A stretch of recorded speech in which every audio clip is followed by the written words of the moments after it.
Olá, eu estava aqui navegando na internet quando fui surpreendido pela voz do diretor que anunciou que o programa está no ar. Então, já que estamos aqui no Roda de Conversa, vamos começar com o nosso debate, mergulhando logo no nosso tema. Será que as tecnologias de informação e comunicação, e estou falando aqui da internet, das redes sociais, dos novos aplicativos e jogos online, devem ser encaradas como aliadas ou inimigas da sala de aula? A questão é para lá de controversa. De um lado, há quem proíba a entrada de tablets, smartphones e todo tipo de engenhoca tecnológica dentro da sala de aula. Do outro, existem aqueles que se renderam por completo ao mundo digital. O que é certo, afinal? Este é o tema do Roda de Conversa, que começa agora.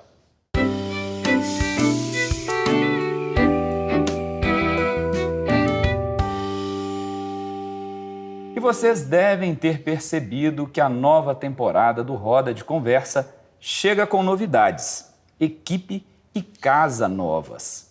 Nosso cenário não é mais um estúdio de televisão.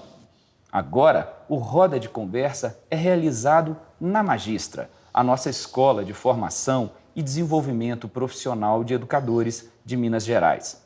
E vocês vão concordar comigo, não há melhor lugar.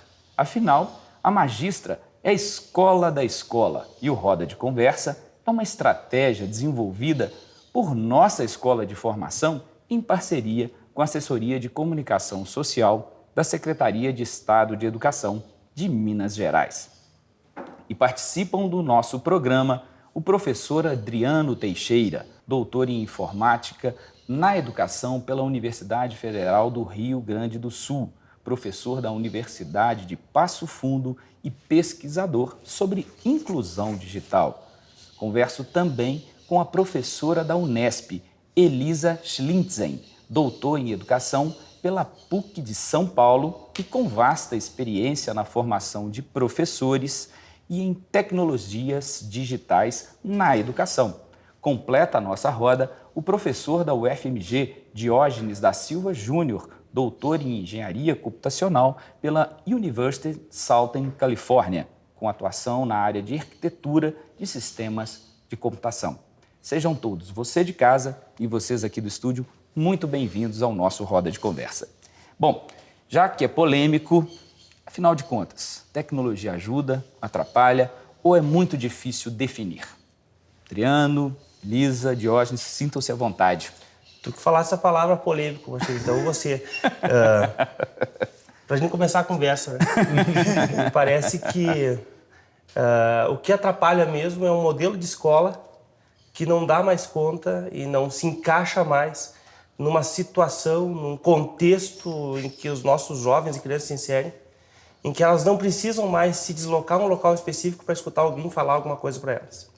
Então, começo a colocar por aí, né? Então, talvez o desencaixe esteja num modelo de escola que está há bastante tempo ultrapassado. Na verdade, assim, completando o que o Adriano fala, né, nós hoje estamos na sociedade do conhecimento e da informação, né? Eu até estava conversando com o Diógenes. Antigamente, a informação ela só estava na escola. Hoje está em qualquer lugar. Então, o modelo de escola realmente está ultrapassado. Tem até o Seymour Papert que fala que se o professor hoje tiver que dar aula, ele dá aula de matemática. Eu sou formada em matemática, licenciatura em matemática, né? E se um médico hoje tiver que operar, ele já não consegue, porque ele usa as tecnologias. Então, o problema não está nas tecnologias, e sim no uso que nós fazemos dela, né? Então, isso que o Adriano falou é muito importante, nós temos que fazer uma revisão dessa aula que nós estamos oferecendo para os nossos alunos hoje, né? E que uso que nós iremos fazer dessa tecnologia. Professor Diógenes. Eu também concordo. Era polêmica, né? E uma das questões interessantes é que existem vários tipos de tecnologias, né? Algumas aprimoram, melhoram alguma coisa, né? E outras chegam e pegam a tecnologia anterior e deslocam. Elas são tecnologias disruptivas. E a informática... Quando você fala isso é em função Não há uma continuidade, na verdade. Exatamente. É isso. Existe uma descontinuidade, ou seja, ela chega e retira a antiga tecnologia, substitui completamente, ou seja, ela não é nem suplementar nem complementar, ela é nova. Então ela desrompe, ela rompe e ela se estabelece. E quando ela chega assim, ela provoca um certo temor. Por isso que eu acho que é polêmica e eu acredito que a primeira resposta é o que é isso, né? É um medo, por isso que muitas escolas hoje continuam proibindo qualquer dispositivo, né? Móvel, computador, tablet ou celular mesmo, né? Enquanto que ele, fora da sala de aula, ele está permeando a vida de todo mundo, né? E ela é disruptiva, então a gente tem que aprender a utilizá-la. Na experiência de vocês, quer dizer, além da gente discutir o tema de uma maneira mais ampla, de alguma maneira, na sala de aula, vocês já introduziram, quer dizer, é até esperado, né? Já estão aqui para discutir esse tema, né? Vocês já conseguiram introduzi-la? E aí, claro, estamos falando de ensino superior, até para depois a gente poder conversar um pouco sobre o ensino básico e fazendo, inclusive, diferenciações entre o médio e o fundamental. Mas na experiência de vocês, no cotidiano, vamos dizer assim, acadêmico de vocês, esse uso das tecnologias, ele está incorporado? Eu vou Vamos misturando em cima disso isso, aí, mas trazendo 2 elementos anteriores ainda, que é, primeiro, né, não é mais opção usar ou não usar tecnologia. Ponto. Né? Ela é um elemento que entra, não adianta mais o professor fechar a porta da sala de aula. Né? A gente costuma conversar muito com professores e com gestores e que dizem assim, a gente tem nossas políticas, a gente faz nossos ajustes, mas quando o professor entra em sala de aula, ele faz o que ele quer, porque ele fecha a porta. Né? Muito bem, essas tecnologias, elas rompem, elas explodem as paredes da sala de aula. São físicas, né?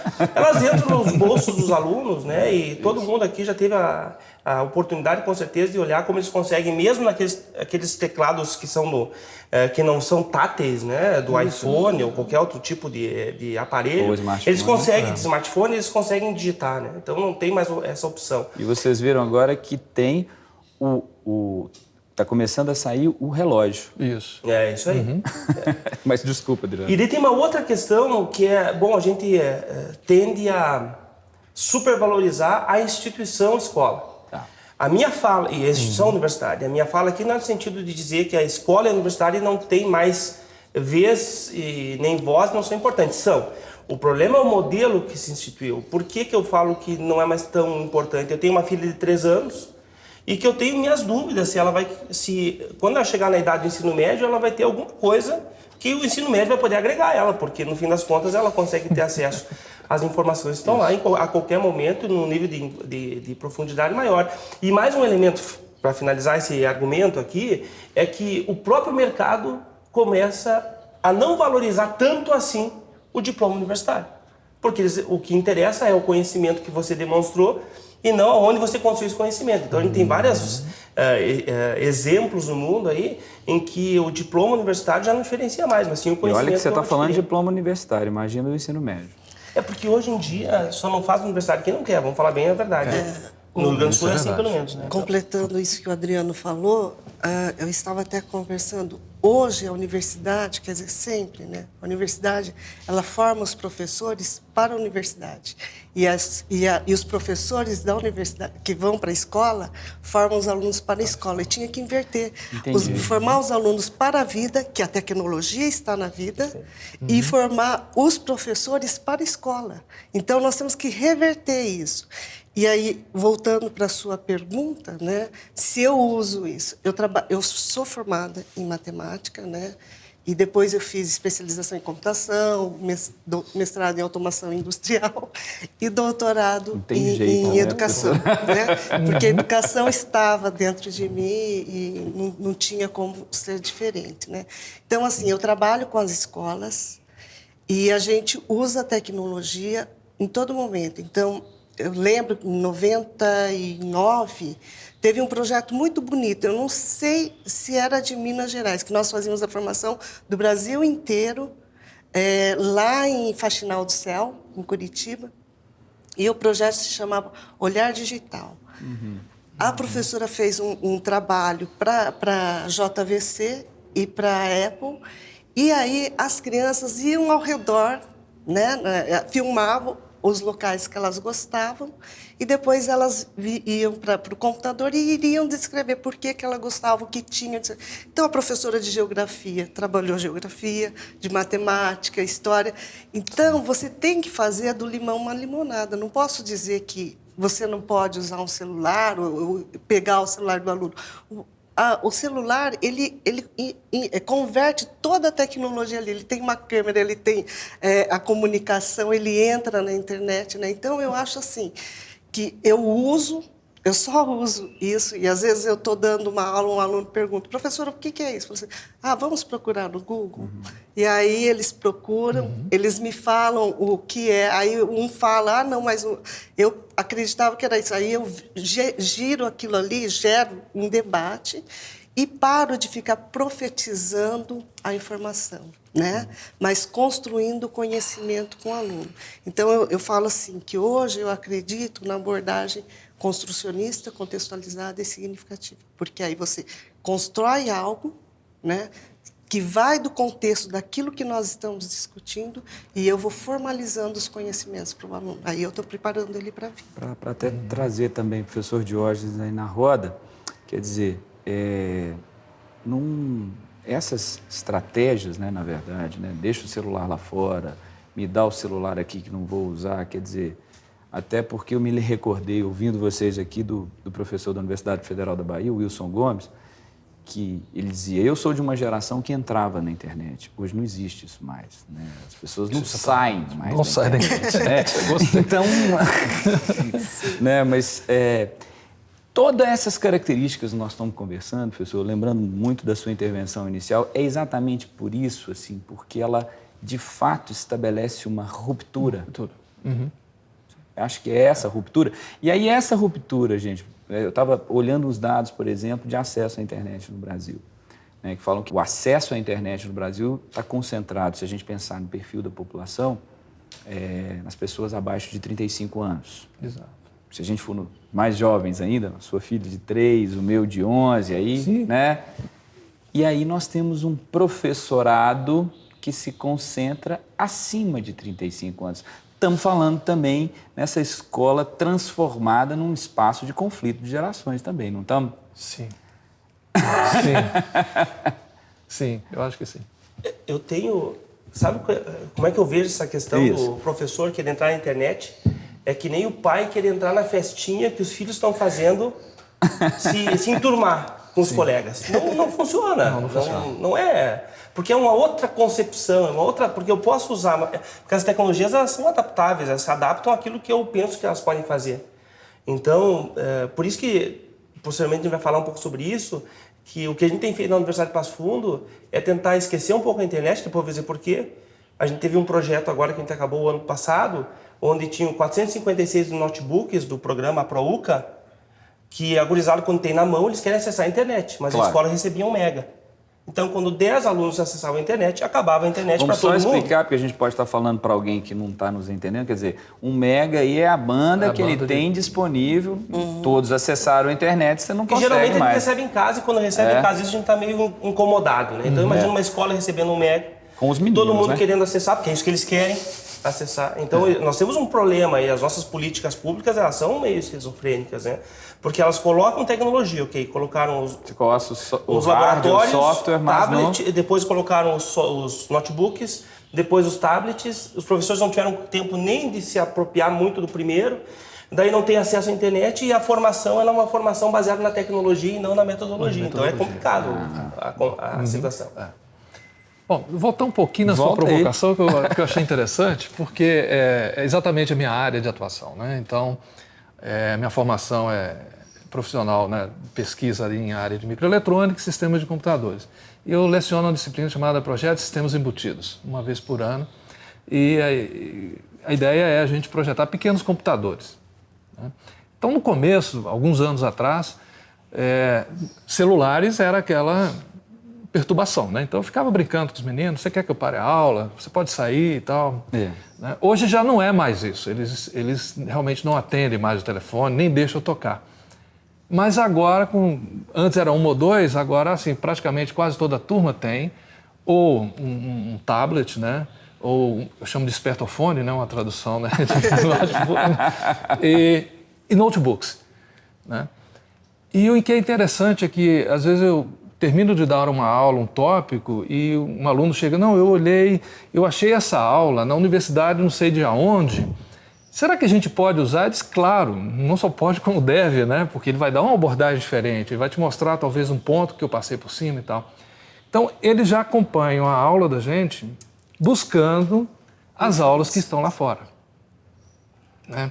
E a gente fica brincando, né, de fazer pequenos projetos, né, de computadores e tudo mais, né? E aí vem esse choque de gerações. Então, quando eu começo o curso, né, falando para eles, né, vocês estão sentados em alguns computadores.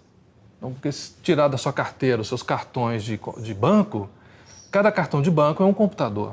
E é um computador com a capacidade desse computador de 1999 no cartão de banco. Né? E hoje você tem num espertofone um computador de 10 anos atrás, sei lá, 15 anos atrás. Né? E alguém até comentou que essa nova geração de telefones, né, de smartphones, eles têm a capacidade do Cray 1, que estava lá na URGS, né, que chegou na URGS, foi aquela festa lá em 1990 e pouquinhos. Isso está na mão de todo mundo. Né? Então, a gente não pode e nem deve lutar contra, a gente tem que aprender a usá-lo. Né? E aí vem esse modelo, né? Você falou muito bem, da questão do conhecimento e a tecnologia. Né? Eu tenho uma visão própria, né? Não sei nem se está certa não, mas a universidade até o século XIX ela era coletadora de informações e toda a informação estava na universidade. Então você tinha que ir à universidade para pegar o novo conhecimento. O século XIX é o século que a universidade começa a descobrir, né? Ou melhor ainda, né?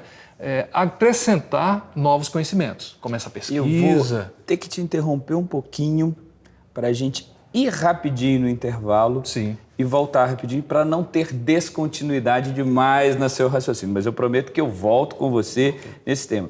A gente vai para uma pequena pausa e volta já já.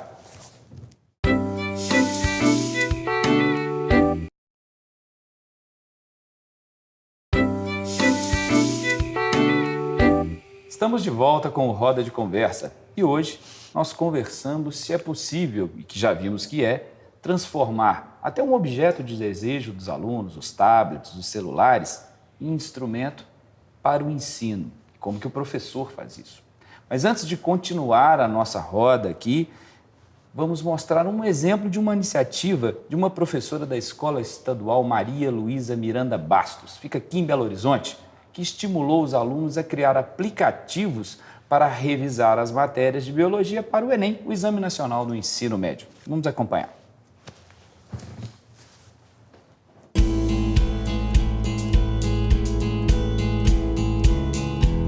A gente não pode admitir que os nossos alunos hoje, né, eles vivam diferente da presença do celular. O celular faz parte, é companheiro deles, é mais um aluno que a gente tem na sala. Então a gente tem que saber gerenciar esse outro aluno aí dentro de sala.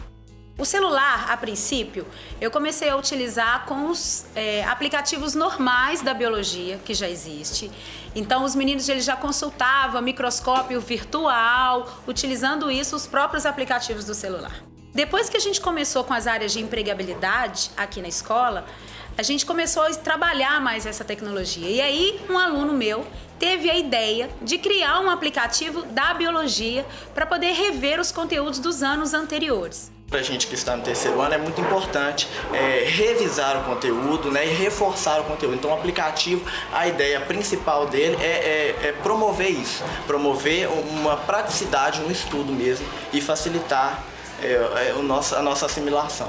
Além da gente estreitar as nossas relações, que a gente não fica com aquela coisa punitiva, né? A gente dá uma certa liberdade para ele estar utilizando o equipamento, a variedade de imagens, de informações, de simulações, a riqueza que as aulas elas tomam com o auxílio dessas novas tecnologias é muito maior.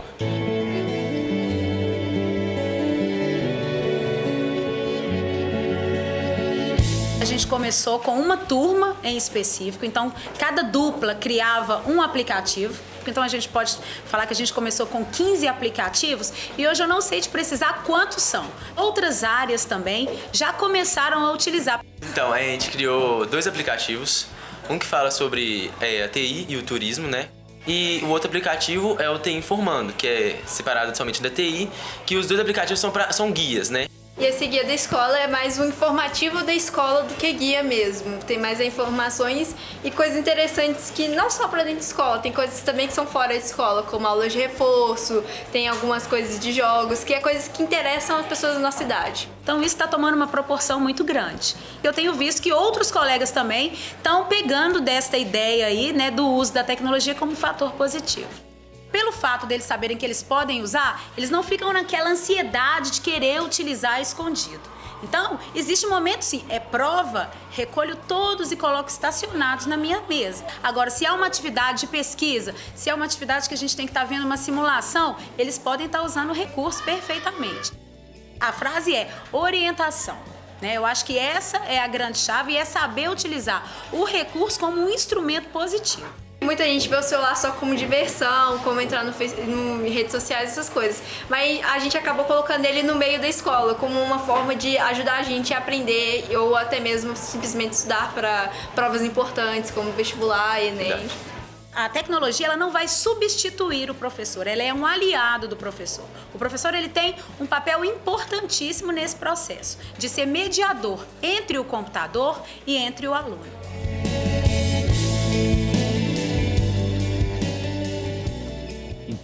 Nossa professora aí deu algumas indicações para a gente. Professor Diógenes, como eu prometi, volta ao senhor e depois a gente retoma a nossa roda de conversa. E aí, aproveitando um pouco o que o senhor estava dizendo no bloco anterior, vamos tentar pensar um pouquinho em várias questões aí que a nossa colega aí coloca para a gente, né? Achei impressionante. Estou impressionado com a fala dela e o resultado do trabalho dela, né?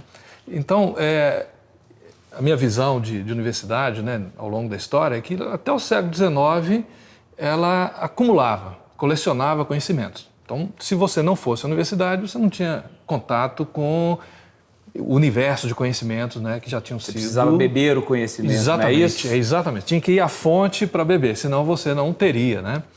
No século XIX, a partir do século XIX, principalmente, vem a era das invenções, né? Ou seja, o desenvolvimento científico explode, né? E aí a universidade passa a ser a geradora de conhecimentos, porque aparecem novos conhecimentos, né?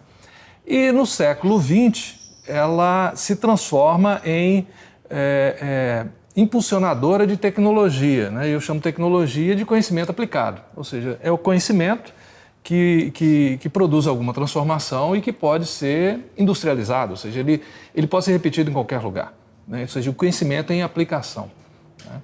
Então, nós estamos exatamente nesse momento em que se desenvolve tecnologias. Aliás, a gente só falou de tecnologia, né? A palavra sempre retornando. E com a internet, né? Com todo esse movimento, o que estava localizado na universidade, você não precisa mais ir à universidade. Ele está sendo colocado paulatinamente, pouco a pouco, na própria internet.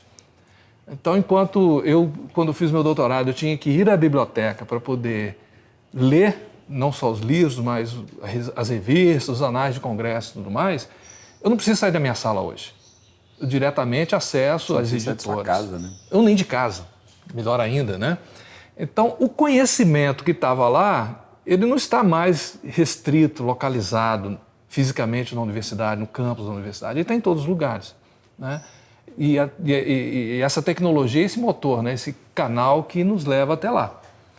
E eu acho que a gente ainda tem um pouco de medo, né? E a outra, junto a esse medo, como ela é tão disruptiva, é o que a gente faz com o conhecimento acumulado para que a transmissão desse conhecimento não precise ser feita do modelo tradicional, ou seja, da proclamação do conhecimento, né? Você falou profetizar, Profetizar, né? é. Então, assim, os alunos vão e já encontram esse conhecimento, né? E eu achei essa abordagem interessante. Ela leva os alunos a utilizarem uma tecnologia para que o conhecimento eles possam carregar na palma da mão. Eu acho que é por aí. Luísa, Na vamos. verdade, Não sei. assim, falando comentando o que essa professora apontou, em 2002 eu fiz um trabalho numa classe especial na política anterior. Ela colocava todas as pessoas com deficiência no fundo da escola numa classe especial. E ninguém conseguia trabalhar com essas crianças, que elas foram diagnosticadas como deficientes intelectuais, né? E estava ali na primeira série há muito tempo. E aí Primeira série do ensino fundamental, né? hoje seria? é chamado segundo ano. Ou seria o segundo né? ano? Segundo ano. Então, não passava pela fase da alfabetização e ficava ali há muito tempo. Então, tinha crianças, adolescentes de 15 anos, 12 anos, que estava ali. E aí nós começamos a falar assim, do que eles gostam, o que eles fazem, né?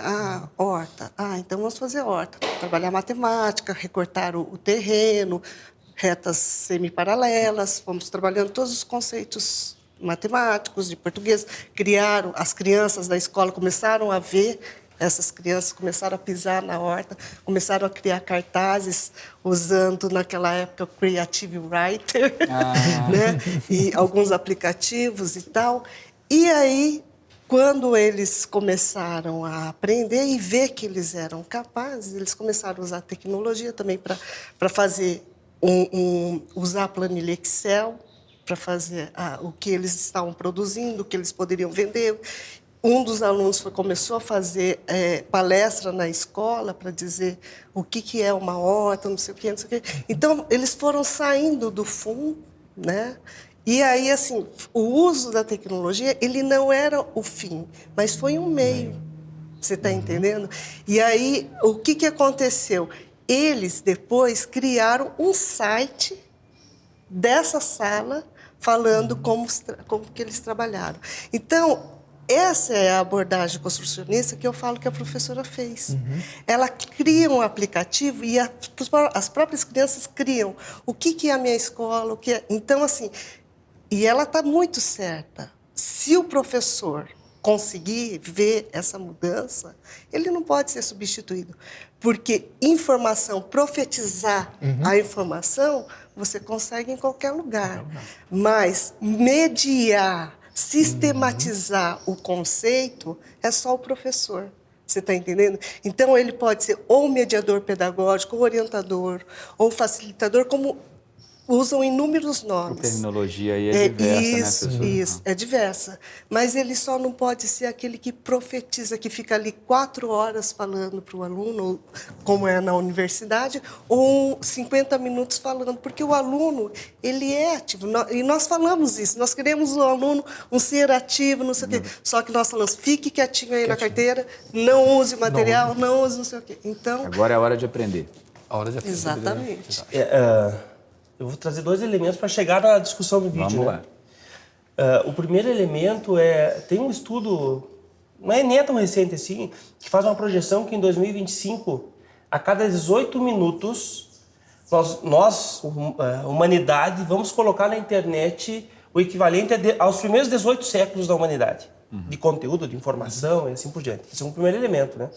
O que deixa muito claro que quando eu tenho um conceito de professor, enquanto aquele profissional que vai repassar informações, é óbvio que esse modelo de professor não vai ter espaço, né? Esse papel, não. E daí tem um outro elemento, de repente o professor está nos escutando e diz, tá, mas e agora como é que eu vou fazer? Eu tenho currículo para cumprir, eu tenho pai de aluno que vem atrás de mim e dizer, eu vi isso no meu ensino médio, como é que tu não passou isso para o meu aluno? Eu tenho meu coordenador pedagógico que me cobra aquilo, então é uma sinuca de bico mesmo, tem né? tudo aí. Então tem esse primeiro elemento. O outro elemento, o Humberto Eco fala, né? Água morra abaixo, não tem lutar contra. Não tem lutar contra, Exatamente. a tecnologia está aí, né? E daí agora, falando sobre o que a professora colocou, fiquei fã de 2 pessoas. Uma da professora, né? Pela forma criativa como ela introduziu de uma forma pedagógica essa tecnologia. Mas fiquei mais fã daquela menininha que falou assim, puxa, é tão legal a gente fazer uma coisa que nos interessa. Pô, é uma paulada, né? Uma paulada de todo mundo. Porque está dizendo o seguinte, eu venho para a escola e vamos pensar nós como... E quem está nos escutando também, não se pense como professor que está sendo criticado, porque eu sou professor também. Se pense como aluno, né? Qual é a minha autonomia que eu tive em todo o meu processo de formação? Eu nunca tive escolha de professor, não tive como escolher, nem a turma, nem o conteúdo, nem quando, nem o que eu ia ver. Eu sempre fui aquilo, uma samambaia. Coadjuvante, Eu fui posso uma falar assim? E às vezes nem coadjuvante, porque coadjuvante de vez em quando ele consegue fazer umas entradinhas, né? Não, foi isso. Sim. Agora, então, no que ela coloca, eu acho que o mais importante do que o aplicativo, que no momento que os alunos fizeram o aplicativo, eles reproduziram a escola, porque quando eu acessar aquele aplicativo eu vou estar só lendo, é o processo. Esse é o elemento, né? Quando eles puderam, de alguma forma, colocar a mão na massa e construir alguma coisa a partir dessa tecnologia que para eles tem um apelo tão grande, para que os outros pudessem, de alguma forma, se beneficiar. E nessa construção, primeiro, eles saíram da condição de samambaia, né? Porque eles conseguiram fazer alguma coisa.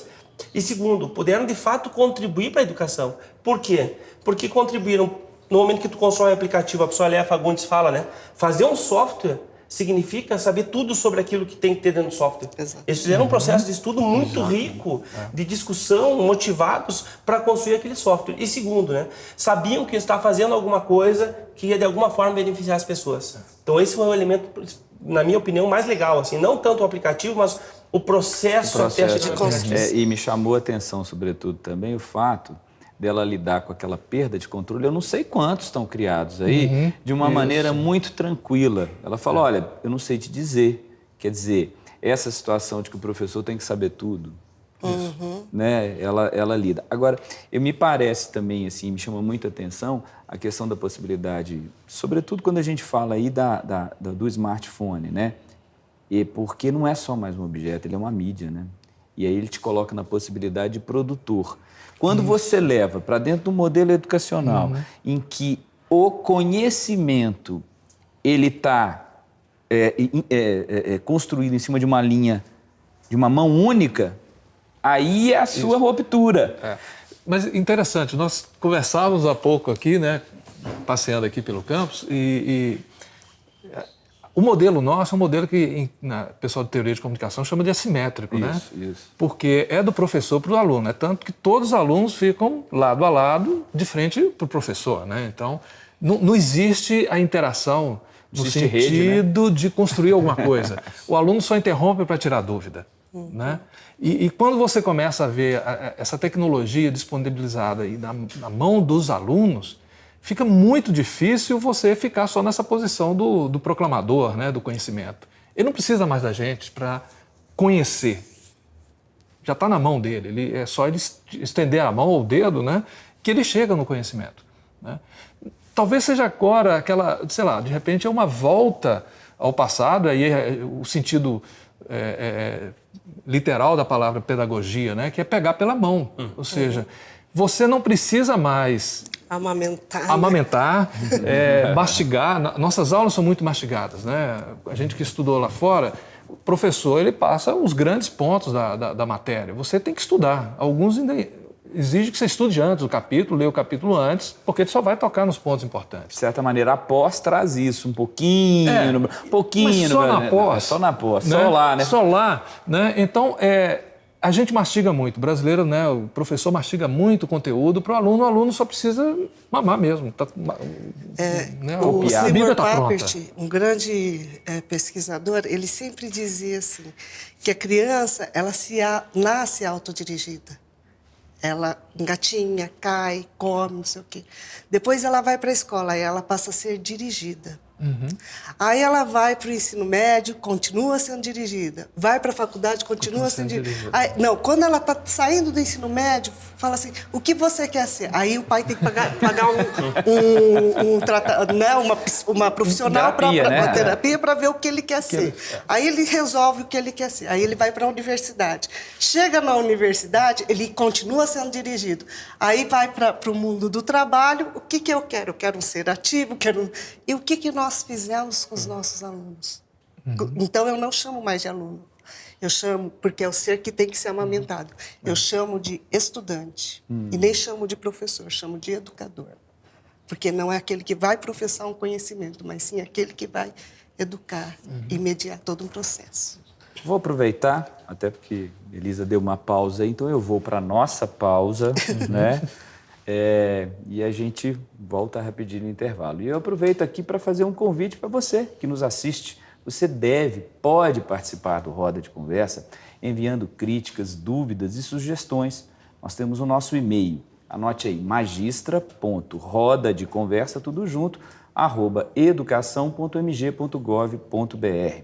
Você pode também participar pelo telefone, né? O nosso DDD é o 31 e o número é o 33798289. Ou então pelas nossas redes sociais. Existe o facebook.com/educaçãominas e existe o Twitter, que é twitter.com/educaçãomg. Ok? Daqui a pouco a gente volta.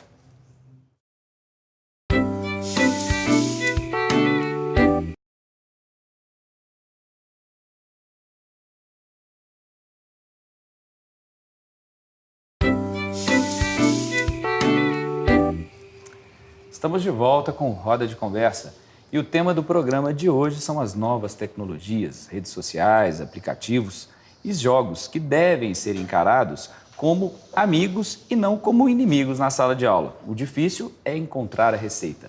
Participam do nosso programa o professor da Universidade de Passo Fundo, Adriano Teixeira, a professora da Unesp, Elisa Schlintzen, e o professor da UFMG, Diógenes da Silva Júnior.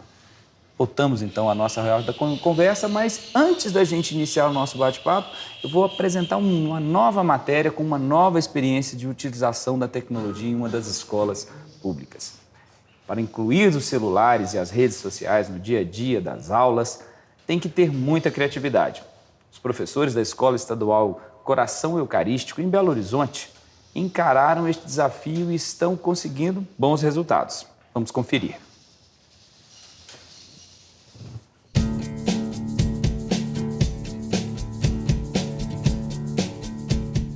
Em 2013, o Wi-Fi foi instalado nesta escola em Belo Horizonte para que os professores pudessem fazer chamadas e lançar notas no diário eletrônico. Só que rapidamente os alunos descobriram a senha e o que parecia ser um problema acabou abrindo possibilidades de novas aprendizagens. Era muito mais simples o seguinte, a gente chegar e falar assim, não, vou trocar a senha aqui do Wi-Fi da escola, ninguém mais acessa. Mas na realidade a senha está lá, é a mesma, né? E negociar isso, o uso adequado, né? Na sala de aula é para usar de qualquer forma, a hora que eu bem entenda, não, tem um direcionamento e torna mais dinâmica a relação dentro de sala de aula. Porque sala de aula nós vamos observar que ela é muito quadrada, ela é muito fechada, né? E na realidade você ampliando o contato, o diálogo dessa sala de aula para além daquela porta, já é um avanço muito importante. Então você busca novas informações e complementa aquelas que você já ia trabalhar normalmente.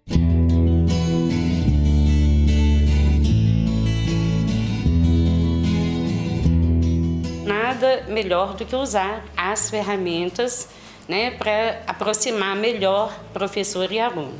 E a gente tem um grupo de WhatsApp, que é onde também eu passo instruções para eles, a gente conversa pelo WhatsApp, eu faço correções da linguagem deles, que eles usam uma linguagem tipo VC.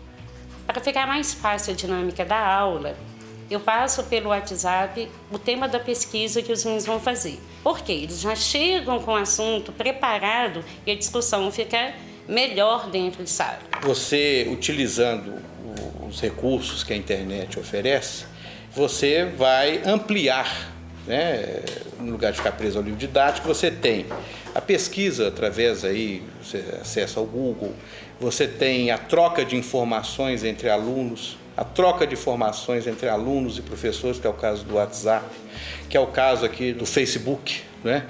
Que o da escola ele orienta com as informações que vêm ocorrendo na escola, troca de trabalhos entre alunos. Nós temos um Facebook aqui do próprio Grêmio Escolar, que tem trabalhos de alunos em vídeo, em áudio, desenhos, textos.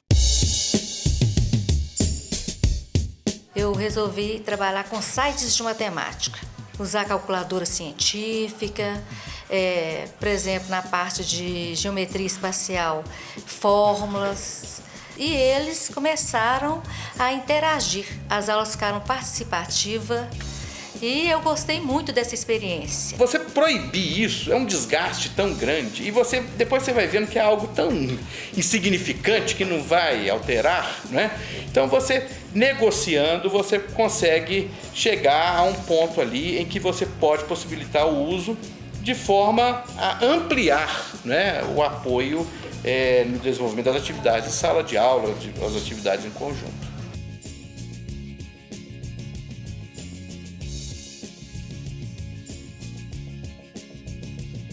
Mais um professor aí que descobriu que é melhor trabalhar com do que contra, do que contra, né?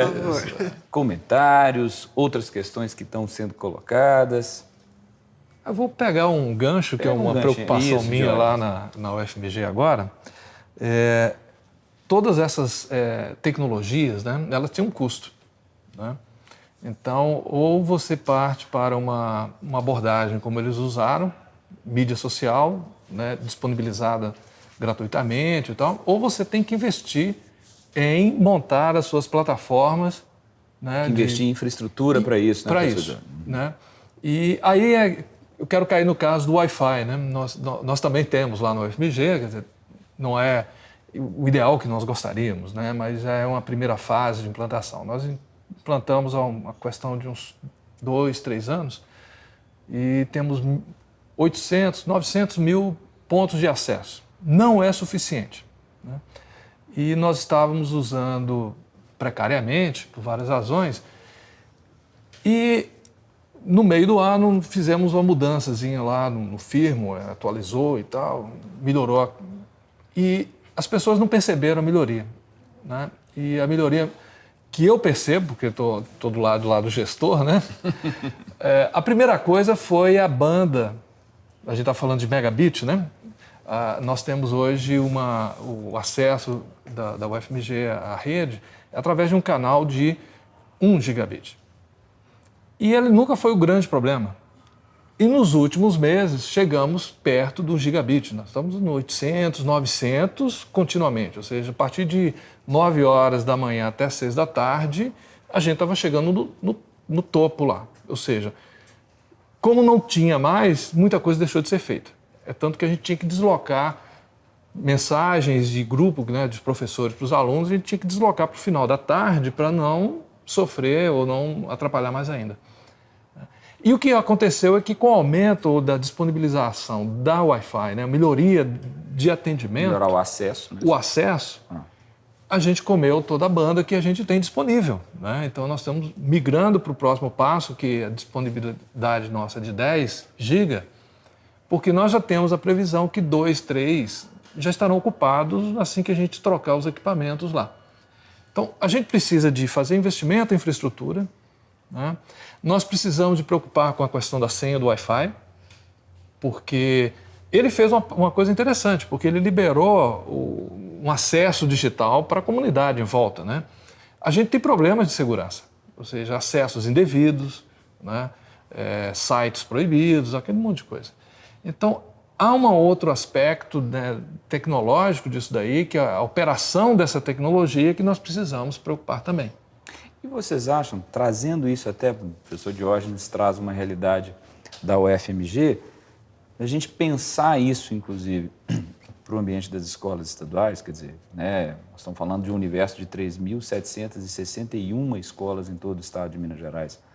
Obviamente tem o problema da infraestrutura, do investimento, né? Mas desse tipo de conteúdo, como lidar? Alguns professores, às vezes, em conversas informais, falam, como é que eu lido com esse conteúdo do ponto de vista pornográfico? Como é que eu faço isso? Tem alguma reflexão que a gente consegue fazer aqui para tentar ajudar? Eu acho que isso é um desafio e você trabalhar, muitas vezes a gente trabalha com valores, né, ética e tal, e tem a professora Ivani Fazenda que ela fala assim, um aluno pode tirar 10 em ética, né, e não ser ético. E isso é um desafio que você se apropria desse momento, se aproveita desse momento para trabalhar o que é ético, o que não é ético, até que ponto você vai prejudicar um grupo inteiro se você entrar num site desse, porque aí nós vamos ter a nossa internet interrompida, você está entendendo? E aí você cria regras. Então, quando você vai pôr uma rede, alguma coisa na escola, você constrói junto com seus alunos quais são os regimentos, o que realmente deve regir, permear para que nós possamos usar da melhor forma possível, de forma que vai ser proveitoso para todos nós. Então, assim, eu conheci a Escola da Ponte, lá em Portugal, e aí quem me recebeu não foi um adulto e nenhum professor, foi o próprio aluno, e ele me explicou detalhadamente como eu poderia usar a tecnologia, se eu podia fotografar, se eu não... porque ele construiu junto. Então, ele obedecia aquelas regras. E as coisas que vêm muito de cima para baixo, né, é complexa. Então, as pessoas... Então, assim, eu vejo esses professores como eles foram sábios, né?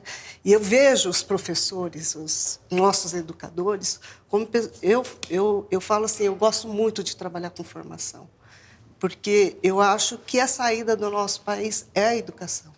É você criar uma cultura de respeito, de ética, de valores, para que as pessoas compreendam vivendo, não lendo, não recebendo, né? A gente, quando tu passou a bola pra gente, a gente ficou, fala, não fala, porque eu estava lembrando uma coisa, a gente estava conversando no intervalo. Pensei que vocês iam me deixar aqui. No intervalo, depois que a gente Tinha que cortar mudar o nome do programa, Saia Justa. Cortar e editar pode, mas teve 2 momentos de hackeagem aqui, né?